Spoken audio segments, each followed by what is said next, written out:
Good, you're back. I'm Neom, and it's time. But what is time? Time has been around for a long time, and its history is, well, it is history. It is the primary device we use for tracking events, which brings me to the word of the day.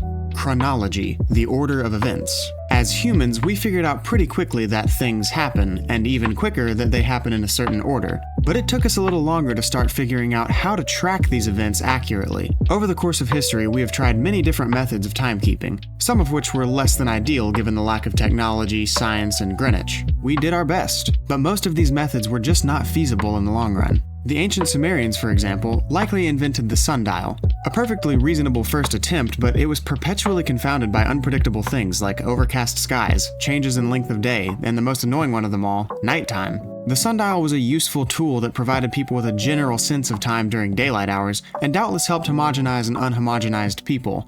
But it was a far cry from modern timekeeping methods. Then the Egyptians used water clocks, which were essentially a large bowl that dripped water at a steady rate. But these too had their problems. What if one bowl erodes faster than another? How do you assure consistency in the size of everyone's bowl hole? What if the local tramp starts drinking out of one guy's bowl but not another? And we all know how quickly plumbing fixtures can get clogged.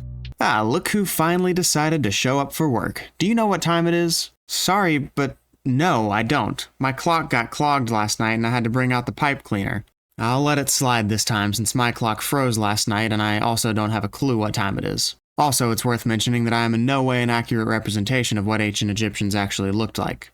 You see, time is complicated. It's a very precise procedure that requires extreme specificity and it never changes. Except for daylight savings, and different time zones. And every 4 years to make up for the extra 0.2422 days that are in a year, except for the years that are divisible by 100 but not by 400. You get the idea. Times are hard when time is hard. But of course, it's not just minute hands on the clock face.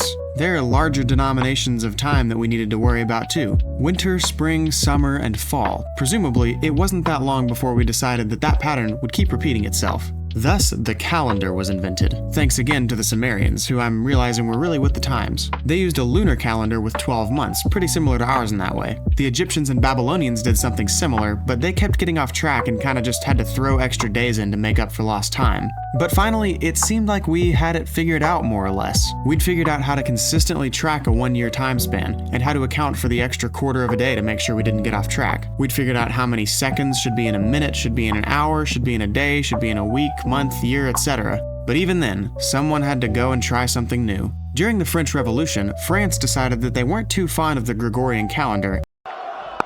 Carving down the third man, does it carry? Oh no! Can you believe it? What are Pakistan doing today? And came up with the French Republican calendar, which consisted of 12 months, and that's where the normalcy ends. All 12 of these months contained 30 days. Still not too crazy, right?